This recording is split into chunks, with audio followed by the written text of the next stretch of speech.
就一定要攞你啲骨去分析咯。吓，攞骨啊？係啊，你要肉，跟住用你嘅骨去加埋啲肌，點樣砌出嚟？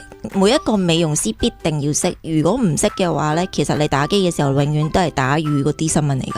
哦，咁即係譬如好似你咁樣，你就要係咯咁我應該做咩嘅點樣睇佢啲骨啊？你個骨有高低㗎嘛？你點樣用儀器去砌翻一邊大細一邊高低？好似阿 Jacqueline 咁，右邊面比較多少少嘅，夠骨闊少少，你應該用 HIFU 打嗰邊，用 HIFU 打呢邊骨，係啦，但 HIFU 可以影響到骨嘅咩？淨係打咗拉咯。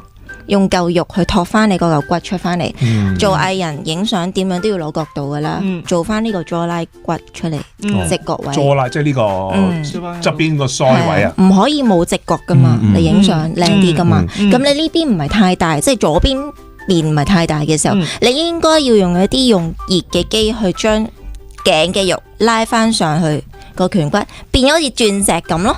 其實你一塊面唔應該係用一部機噶。